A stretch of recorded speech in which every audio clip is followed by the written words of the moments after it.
राक्षसांच्या शापामुळे श्रीकृष्ण रुक्मिणी सोबत द्वारकेत राहू शकत नव्हता, म्हणून माधवपुरात रुक्मिणी स्वयंवर संपन्न करण्याचा त्या ठिकाणी निर्णय झाला.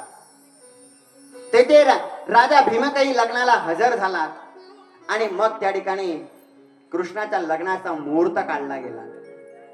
आणि तो मुहूर्त लग्नाचा काढला गेला, तो मुहूर्त होता मार्गशीर्ष महिन्यातील पंचमीला.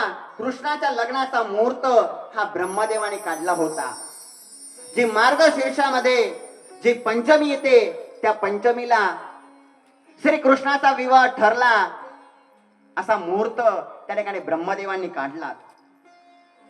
मग सगळीकडे कृष्णाच्या लग्नाची धावपळ त्या ठिकाणी सुरू झाली.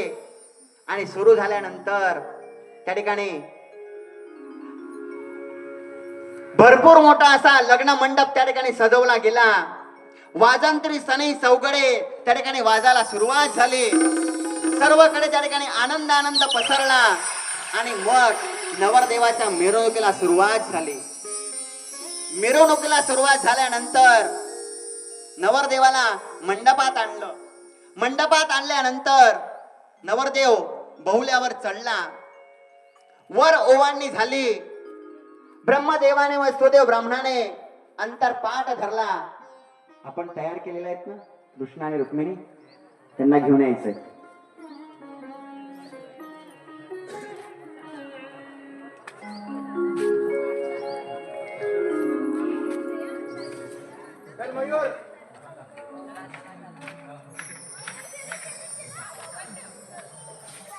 ब्रह्मदेवाने व सुदेव ब्राह्मणाने अंतरपाठ धरला. आणि अंतरपाठ धरल्यानंतर नवरीला मंडपात आणलं. मंडपात आल्यानंतर सुदेव ब्राह्मण सगळ्यांना म्हणायला लागले की अक्षरा मिळाल्या क्या?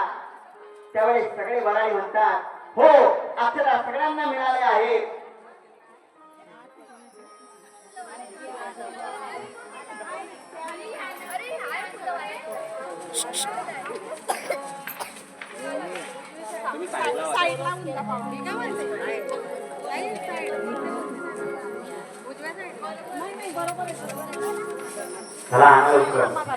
बडे मम्मी प्रत्येकाच्या हातामध्ये फुलांच्या पाकळ्या द्या.